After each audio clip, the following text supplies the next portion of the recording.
Good evening, everyone. We begin the readout tonight with Ukraine still fighting for their freedom nearly 2 weeks into Russia's unprovoked act of aggression. Facing stiff resistance on the ground, Vladimir Putin's overextended forces continue a strategy of siege warfare, bombarding Ukraine's cities from the air with missiles and artillery. With no regard for civilian casualties, the onslaught has laid waste to hospitals, schools, and apartments, trapping Ukraine's residents in an active war zone. After Russia violated a number of ceasefire agreements, both countries today agreed to evacuate the besieged city of Sumy in northeastern Ukraine, where residents began to flee this morning.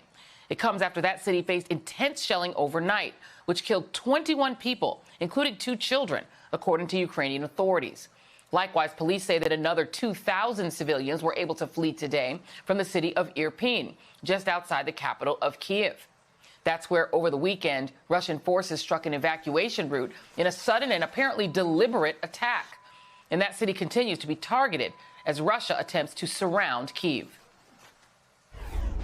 Describe to me what's going on in Irpin. It's hell. No, not real hell like in Donbass or Kharkiv now, but every day, every second we hear bomb, bomb, bomb, bomb. And in our street, just right, very large column, Russian Column of convoy of Russian vehicles. Yes, and they just shot in our houses. It's hell. And today, Ukraine is again accusing Russia of striking at an evacuation route out of Mariupol, where roughly 200,000 civilians are trying to escape an increasingly dire situation. That city, which is now surrounded by Russian forces, has been without power, gas, or water for a week. Corpses reportedly line the street where residents are scavenging for food in urgent need of relief. У нас нет электричества, у нас ничего есть, у нас нет ничего, медикаментов, ничего нет.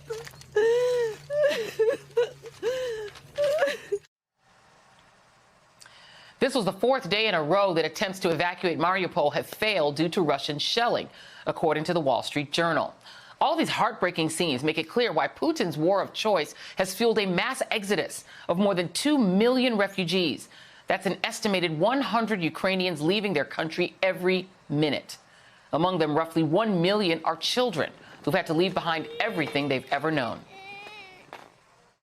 I really want to go home because they're my friends, they're beautiful parks, supermarkets, centers, and playgrounds behind my house. They're my toys, they're my friends, and I don't know where my friends now. But among those heartbreaking scenes, there are also signs of hope and solidarity. Today, President Zelensky was met with a standing ovation from the British Parliament after a rousing and evocative speech. Among other things, he called Russia a terrorist state and pled for more support. But most notably, he echoed the words of Winston Churchill as he vowed to fight the Russian invaders to the very end. I would like to remind you the words that the United Kingdom have already heard, which are important again. We will not give up and we will not lose. We will fight till the end at sea, in the air. We will continue fighting for our land, whatever the cost. We've seen that fighting spirit today among Ukrainian women, some of whom are marking International Women's Day with videos showcasing their resolve to fight Russia. Здайся, поки не пізно.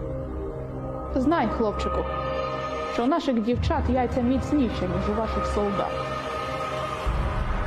З 8 березня, дівчатка. Слава Україні! This comes as President Biden today announced the United States will ban imports of Russian oil, which will further squeeze the Russian economy. We also learned that Poland has offered to immediately transfer all of its Russian-made fighter jets to a U.S. airbase in Germany. However, U.S. official says that neither the Pentagon nor the State Department were consulted on that proposal. Joining me now from Lviv, Ukraine, is NBC News correspondent Cal Perry. I want to start there, Cal, because this plan by Poland to transfer fighter jets not directly to Ukraine, but to Germany, meaning that the United States is now responsible for somehow getting them into the hands of Ukrainians and Ukrainian pilots. That sounds to me like Poland decided to, I don't know, shirk the responsibility and pass the buck. And I wonder how that is going to work out. Yeah, I mean, I think it's clear they're looking for a middleman to give these jets to instead of transferring them directly here. There's an obvious reason for that, right? We've heard NATO saying that this could be one of the things that starts a world war. This is why NATO does not want to put a no-fly zone in here. We've heard from the Secretary General saying he believes more lives will be saved by limiting the war here in Ukraine, as difficult as that is to imagine. We've been talking about these jets now for 3 days. It was interesting.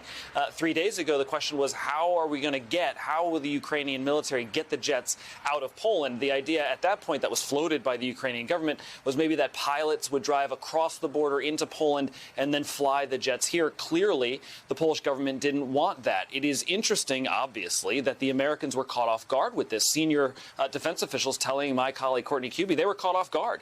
They saw this as a unilateral Polish decision. They did not know that this was coming. And it is that push and pull. You have these European nations, these members of NATO, who do not want to abandon Ukraine. They don't want to leave Ukraine at the hands of the Russian army. And at the same time, they don't want to be the reason that Vladimir Putin widens this war. It is an interesting question as we move forward in this conflict, as I'm only 50 miles from the Polish border. We know that weapons are coming across somewhere. We don't know where. We don't know how. There's an obvious reason that we don't know those things. So how do these nations find their way through this? As kids are dying in these basements across the eastern part of the country, and these are the words of President Zelensky, how can the West stand by and do nothing? So Poland is trying to do something without being a target, without leaving the Ukrainian people behind. It is an impossible line to walk, Joy. And the thing is, Poland has accepted, I think roughly 500,000 people. They are accepting refugees coming out of Ukraine. So, as you said, they're not doing nothing. But it strikes me that the United States has been incredibly transparent. The Biden administration has given all the intelligence that you could possibly give. They've been very open about that intelligence. They've tried to really work hand in hand with our NATO allies. And yet now you have Poland saying, well, we'll give you the jets, but A, we want you, the U.S., to figure out how to get them into Ukraine, and B, we want apparently to have sort of reimbursement jets sent to us. John Kirby, the spokesperson for the Pentagon, said that this raises serious concerns for the entire NATO alliance, saying it's simply not clear to us that there's a substantive rationale for it, because I thought the big fear was a direct confrontation between the United States and Russia. This seems to set us up for that.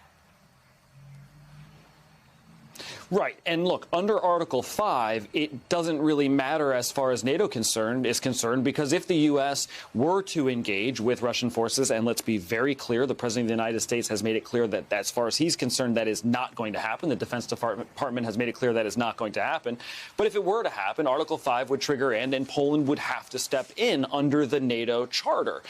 So all of this is sort of interesting. It's a shuffling of these jets around. It's also interesting what you're saying, that Poland is willing to give up these MiG jets in exchange for new jets coming from the U.S. to sort of backfill their arsenal.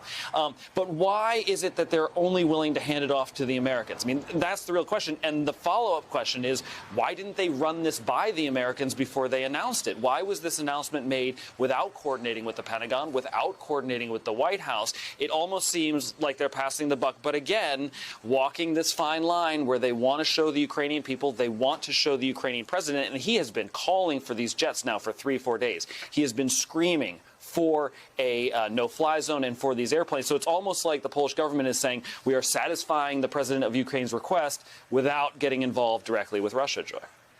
Yeah, it's an interesting move. I will put it that way. Cal Perry, thank you very much. Stay safe. I'm joined now by Inna Sovsun, a member of the Ukrainian parliament. And I do want to ask you, thank you so much for being here and talking with us about that offer by Poland, because it does seem to me that they're right there in the region. Transferring it to Germany is not transferring it directly to Ukraine. Time is of the essence. It will take time to do this two-way handoff, particularly since the Americans weren't even consulted. What do you make of this decision by Poland to hand over the jets, which is good, but to do it this way? Well, frankly speaking, that does sound like a bit of an odd scheme. We were not sure exactly how the Polish side will proceed.